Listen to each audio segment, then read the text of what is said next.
السلام علیکم ورحمۃ اللہ وبرکاتہ۔ الحمد للہ رب العالمین والصلاة والسلام علی اشرف الانبیاء والمرسلین نبینا محمد وعلی آلہ واصحابہ اجمعین وبعد۔ برادران اسلام، دینی اور ملی بھائیوں، بزرگوں، ساتھیوں، اس سے پہلے حلقے میں دو سوالوں کے جوابات آپ کے سامنے پیش کیے گئے ہیں۔ خاتمے میں شیخ رحمۃ اللہ علیہ نے، ابن عثیمین رحمۃ اللہ علیہ نے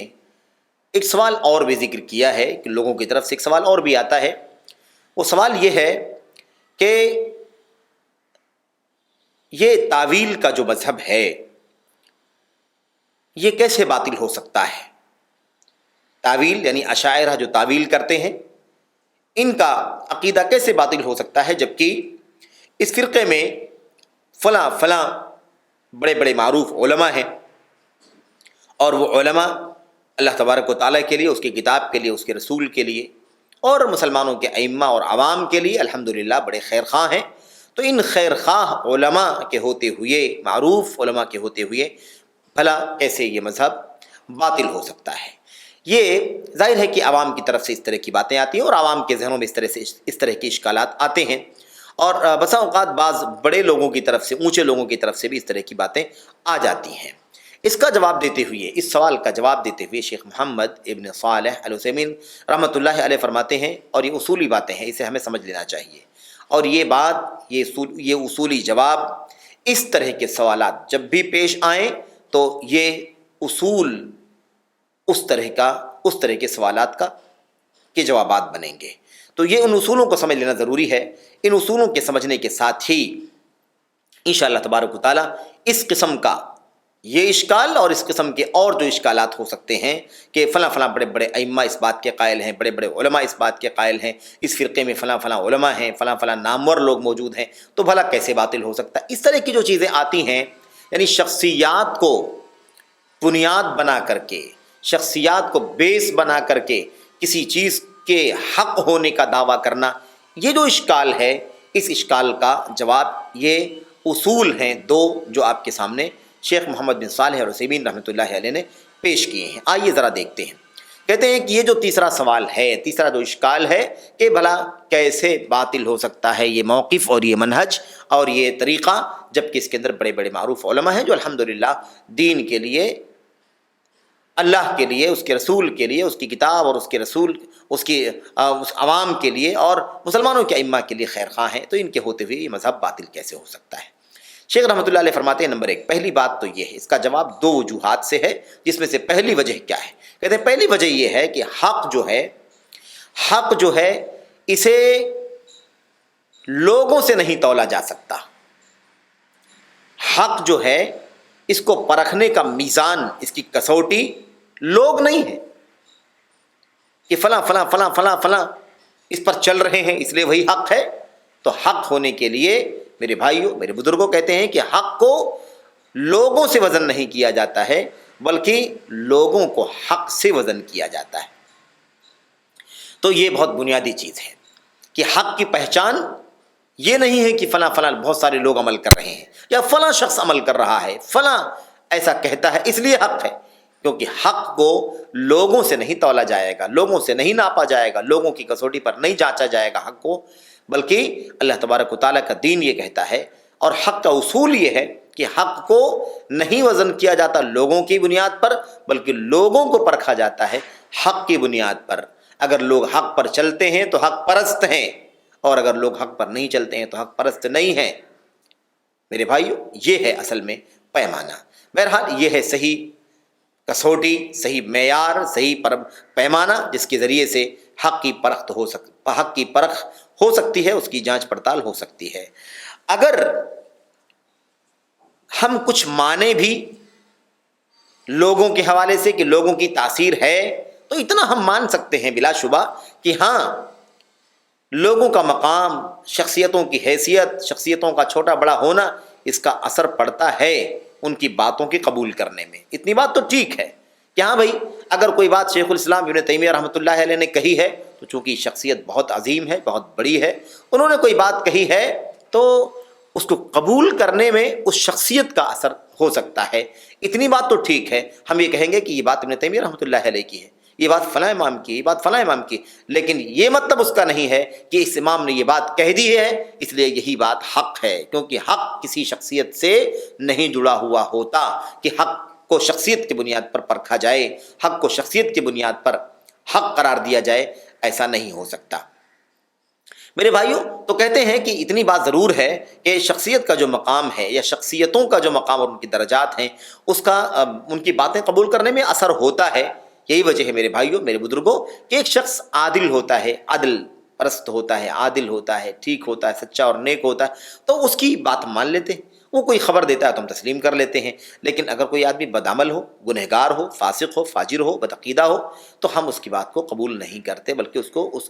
اس کی بات قبول کرنے میں ہم تأمل کرتے ہیں، توقف سے کام لیتے ہیں، اور ہمیں اطمینان نہیں ہوتا ہے۔ لیکن میرے بھائیوں، یہ ہر حالت میں میزان اور پیمانہ نہیں ہو سکتا، ہر حالت میں یہی پیمانہ نہیں چل سکتا، یہی میزان نہیں چل سکتا کہ ہم دیکھیں کہ یہ شخصیت بڑی ہے، اس نے کوئی بات کہی ہے تو ہم اس کو کہیں کہ یہی حق ہے۔ مثال کے طور پر جیسے یہ مسئلہ ہے کہ لوگ اگر یہ کہیں کہ اس کے اندر ابو الحسن اشعری ہیں، تو پھر ابو الحسن اشعری جیسا امام کیسے حق پر نہیں ہوگا اس کا مذہب، تو یہ بات ہمیشہ نہیں کہہ سکتے۔ ہاں، اس کا اثر ہو سکتا ہے کبھی، لیکن یہ پیمانہ نہیں ہے کہ یہ بات فلاں امام نے کہی ہے یا فلاں لوگوں نے یہ بات کہی ہے اس لیے وہی حق ہے۔ یہ ہر حال میں میزان اور پیمانہ نہیں ہو سکتا ہے، کیونکہ بہرحال انسان ہے، بشریت ہے، اور بشریت کمزور چیز کا نام ہے۔ انسان بڑا کمزور پیدا کیا گیا ہے، انسان کے اندر بڑی خامیاں ہیں، بڑی کمیاں ہیں، بڑی کوتاہیاں ہیں، اور فطری طور پر نیچر کے اعتبار سے اس کی جو اللہ تبارک تعالیٰ نے فطرت بنائی ہے، اس اعتبار سے بھی میرے بھائیوں، میرے بزرگوں، اس کے یہاں کمزوری پائی جاتی ہے، اس کے یہاں علم کا کمال نہیں ہے، اس کے پاس فہم اور سمجھ کی قوت نہیں ہے۔ اس لیے یہ چیز ہم نہیں کہہ سکتے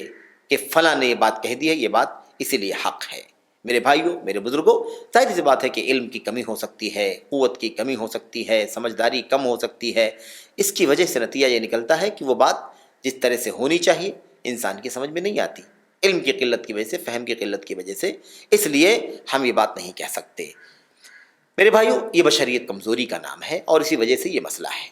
اس لیے آپ دیکھیے کہ کبھی کبھار آدمی ایسا بھی ہوتا ہے کہ بڑا دیندار ہوتا ہے، بڑا دیندار ہے، متقی ہے، نمازی ہے، روزے دار ہے، حج اور عمرے کا اہتمام کرنے والا ہے، لیکن علم کے اعتبار سے کمزور ہوتا ہے، وہ علم کے حساب سے ناقص ہوتا ہے، یا فہم کے حساب سے وہ کمزور ہوتا ہے، علم و فہم کے حساب سے کمزوری اس کے اندر پائی جاتی ہے، جس کا نتیجہ یہ نکلتا ہے کہ وہ اپنی کمزوری کی وجہ سے درستی کو، حق کو اس طرح سے نہیں حاصل کر پاتا جس طرح سے اسے حاصل کرنا چاہیے۔ تو یہ حق اور درستی جو ہوتی ہے فوت ہو جاتی ہے اسی علم کی کمی کی وجہ سے، اور اس ضعف کی وجہ سے جو اس کے یہاں پایا جاتا ہے۔ یا مثال کے طور پر کبھی ایسا ہوتا ہے کہ وہ کسی خاص متعین، کسی محدود یا کسی طے شدہ مذہب کے مطابق پرورش پایا ہوا ہے، کسی خاص طریقے پر اس کی پرورش ہوئی ہے، اس لیے وہ اس کے علاوہ کچھ جان نہیں سکا ہے، اس لیے سمجھتا ہے کہ سچ یہی ہے جو وہ کر رہا ہے یا جو وہ کہہ رہا ہے۔ ایسا بھی ہو سکتا ہے۔ اس لیے اس طرح کی باتوں میں ہمیں نہیں آنا چاہیے، کیونکہ شخصیتوں کو حق کے ذریعے سے پہچانا جاتا ہے، نہ کہ حق کو شخصیتوں کے ذریعے سے تولا جاتا ہے، نہ، ایسا نہیں ہوتا۔ تو یہ ہے پہلی وجہ، پہلا نقطہ جس کی وضاحت آپ کے سامنے کی گئی۔ دوسری وجہ کیا ہے؟ دوسری وجہ یہ ہے کہ اگر یہ بات کہہ رہے ہیں لوگ کہ اس عقیدے کے ماننے والے بڑے بڑے علماء ہیں، معروف علماء لوگ ہیں، تو بھلا کیسے باطل ہو سکتا ہے ان کا عقیدہ؟ بڑے خیر خواہ لوگ ہیں، یا اللہ کو ماننے والے، رسول کو ماننے والے، کتاب کو ماننے والے وغیرہ، یہ ساری خوبیاں ان کے اندر پائی جاتی ہیں، تو بھلا ایسے علماء کے، معروف علماء کے ہوتے ہوئے کوئی مذہب، کوئی عقیدہ باطل کیسے ہو سکتا ہے؟ یہ جو نقطہ کہا گیا تھا اس کے لیے یہاں پر سمجھنا ضروری ہے کہ دیکھیے، ہم اگر لوگوں کا موازنہ کریں، کن لوگوں کا؟ جو لوگ اشعریت کی فرقے میں ہیں، جو لوگ اشاعرہ کے طریقے پر چلنے والے لوگ ہیں، اگر ان لوگوں کا موازنہ ان لوگوں سے کریں جو لوگ سلف صالحین کے طریقے پر چل رہے ہیں، تو ہمیں یہی نتیجہ نکل کر کے ہمارے سامنے آئے گا میرے بھائیوں، میرے بزرگوں، کہ سلف صالحین کے طریقے پر چلنے والوں میں ایسے بلند پایا، بزرگ اور باعظمت اور زیادہ میرے بھائیوں علم والے اور ٹھوس لوگ آپ کو ملیں گے جو اشاعرہ کے اندر پائے جاتے ہیں۔ یعنی اگر یہ پیمانہ بھی کوئی مان لے، کوئی طے کر لے، یہ کہنا چاہے کہ بھلا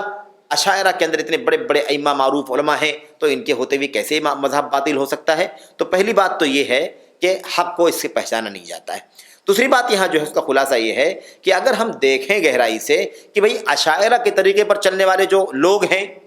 اشاعرہ کے طریقے پر چلنے والے جو لوگ ہیں وہ، اور ایسے ہی سلف صالحین کے طریقے پر چلنے والے جو لوگ ہیں وہ، ان دونوں میں اگر ہم موازنہ کر کے دیکھیں تو ہمیں یہ بات معلوم پڑے گی کہ اشاعرہ کے یہاں جو علماء پائے جاتے ہیں ان سے کئی گنا بڑے علم والے، بڑے تقوی والے، بڑی طہارت والے، بڑی ہدایت والے، اور میرے بھائیوں بڑے ہی نیک اور صالح قسم کے لوگ اور بہت زیادہ عظیم تر بلند پایا علم والے لوگ الحمدللہ اہل سنت والجماعت کے عقیدے پر چلنے والوں میں موجود ہیں۔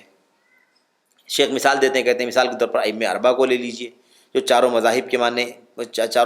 کے لوگ ہیں، یعنی چاروں مذاہب ان سے منسوب ہیں۔ ان چاروں ائمہ کو دیکھ لیجئے، یہ سب کے سب اتنے بڑے بڑے 4 امام ہیں، لیکن ان میں سے کوئی اشاعرہ کے طریقے پر نہیں تھا، اشاعرہ کے طریقے پر کوئی نہیں ہے۔ یہ شیخ رحمۃ اللہ علیہ ثابت کرتے ہیں، کہتے ہیں یہ تو بات ہو گئی، ابھی بعد کی بات ہو گئی، لیکن اگر ہم اور تھوڑا سا اوپر جائیں تو ہم دیکھیں گے تابعین رحمۃ اللہ علیہ مجمعین ہیں، ہم ان میں سے کسی کو اشاعرہ کے طریقے پر نہیں پاتے۔ ایسے مثال کے طور پر اگر اور اوپر کی طرف جائیں، صحابہ کرام کی طرف جائیں، تو صحابہ کرام ہیں رضوان اللہ تعالیٰ علیہ مجمعین، خلفائے راشدین ہیں، ان میں بھی ہمیں اور آپ کو ایسا کوئی بھی نہیں ملے گا جو اشاعرہ کے طریقے پر چلتا ہو، یعنی اللہ کے اسماء و صفات کے حوالے سے یا دیگر اور عقائد کے مسائل میں اپنی عقل کی بنیاد پر چلتا ہو، اور عقل کی بنیاد پر جو چیز سمجھ میں آئے اسے مان لے، جو نہ سمجھ میں آئے اس کا انکار کر دے۔ میرے بھائیوں، میرے بزرگوں، آپ کو صحابہ کرام میں، خلفائے راشدین اور دیگر صحابہ کرام میں کہیں بھی کوئی ایسا نہیں ملے گا، بلکہ میرے بھائیوں، میرے بزرگوں، اللہ کے فضل و کرم سے وہ کتاب و سنت کے حامل تھے اور اسی پر چلتے رہے، اسی پر دنیا سے گئے۔ تو یہ بہت واضح سی بات ہے کہ اشاعرہ نے جن بنیادوں پر سلف صالحین کا طریقہ چھوڑا ہے، ان بنیادوں پر چلنے والے آپ کو نہ صحابہ میں، نہ تابعین میں، نہ ائمہ دین میں آپ کو کہیں بھی نہیں ملیں گے۔ یہ بات سمجھ لینا ضروری ہے۔ ساتھ ساتھ شیخ رحمۃ اللہ علیہ کہتے ہیں کہ ہاں ٹھیک ہے، ہم اس بات کا انکار نہیں کرتے ہیں کہ بہت سارے ایسے لوگ ہیں، اشاعرہ کے مذہب پر چلنے والے لوگ ہیں، اشاعرہ بہت سارے علماء ایسے ہیں جو اشعریت کی طرف منسوب کرتے ہیں اپنے آپ کو، اور اشعری امام ابوالحسن اشعری کی طرف نسبت رکھتے ہیں۔ ان کا مقام بڑا اونچا رہا ہے، اسلام کی بڑی انہوں نے خدمت کی ہے اور اسلام کا دین کا دفاع کیا ہے، اللہ کی کتاب اور نبی علیہ الصلوۃ والسلام کی سنت کا بڑا اہتمام تھا ان کی زندگیوں میں، روایت کے ذریعے سے، درایت کے ذریعے سے، ایسے ہی اپنی زندگی میں جب تک وہ زندہ رہے بہرحال لوگوں کو نفع پہنچانے، لوگوں کو ہدایت پہنچانے کے لیے کوشش کرتے رہے۔ لیکن بہرحال ان تمام نیکیوں، ان تمام خوبیوں سے یہ لازم نہیں آتا کہ وہ غلطیوں سے معصوم ہیں۔ جو غلطیاں ان سے ہوئی ہیں ان غلطیوں میں وہ معصوم ہیں، یہ اس سے لازم نہیں آتا ہے۔ نہ ہی یہ لازم آتا ہے کہ ان کی ساری باتیں کو قبول کر لیں، ہرگز نہیں۔ یہ ثابت نہیں ہوتا اس سے کہ اگر یہ اچھے لوگ، نیک لوگ گزرے ہیں جنہوں نے دین کی بڑی خدمت کی ہے، مسلمانوں کی خدمت کی ہے اور وغیرہ وغیرہ خوبیاں ہیں، تو اس کی بنیاد پر ان کی غلطیوں کو غلطی نہ مانا جائے، یا مثال کے طور پر وہ غلطیوں سے معصوم قرار دیے جائیں، یا مثال کے طور پر ان کی ساری باتیں تسلیم کر لی جائیں، یا ان کی غلطیاں نہ بیان کی جائیں، یا ان کی غلطیوں کی تردید نہ کی جائے، حق اور ہدایت کا راستہ نہ کھول کے بیان کیا جائے، یہ لازم نہیں آتا ہے، یہ لازم نہیں آتا ہے۔ پھر دوسری بات یہ ہے کہ نیک نیتی سے کہاں یہ لازم آتا ہے کہ وہ حق پر بھی ہو۔ نیک نیتی کافی نہیں حق کے لیے، بلکہ نیک نیتی کے ساتھ ساتھ حق کے لیے ضروری ہے کہ اس پر کتاب اللہ اور سنت رسول صلی اللہ علیہ وسلم کی مہر لگی ہوئی ہو، وہ بات شریعت کے موافق ہو۔ اگر وہ شریعت کے موافق ہے تو الحمدللہ، اور اگر شریعت کے موافق نہیں ہے، مخالف ہے، تو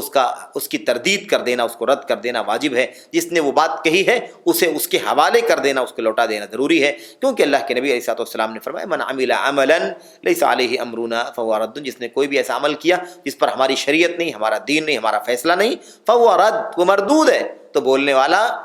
والا جو بھی بولے گا اور وہ اللہ کے دین کے موافق نہیں ہوگی وہ بات، تو وہ اس کے منہ پر مار دی جائے گی، وہ مردود قرار دی جائے گی۔ تو یہ بہت ہی اہم چیز ہے، اسے سمجھ لینا چاہیے۔ اچھا، پھر ایک بات اور آخری بات کہتے ہیں جس نے یہ بات کہی ہے، وہ بات کہنے والا اگر الحمدللہ سچائی میں معروف ہے اور خیر خواہی میں معروف ہے، تو اس لیے ایسی صورت میں اس سے بہرحال ہم اور آپ اسے معذور سمجھیں گے، یہ خلاف ورزی جو اس سے ہوئی ہے، یہ غلطی جو اس سے ہوئی ہے، میرے بھائیوں میرے بزرگوں، ہم اسے معذور سمجھیں گے، اور اگر ایسا نہیں ہوگا، اگر وہ نصح اور خیر خواہی والا نہیں ہوگا، اور اللہ تبارک و تعالیٰ کے دین کی طلب میں، حق جوئی میں اگر وہ سچا نہیں ہوگا، تو ہم میرے بھائیوں میرے بزرگوں اس سے وہی معاملہ کریں گے جس معاملے کا وہ مستحق ہے، جو بھی اس کا استحقاق ہے، جو اس کے ساتھ معاملہ ہونا چاہیے، اس کے ساتھ وہی معاملہ کیا جائے گا، کیونکہ اس کی نیت ہی صحیح نہیں ہے،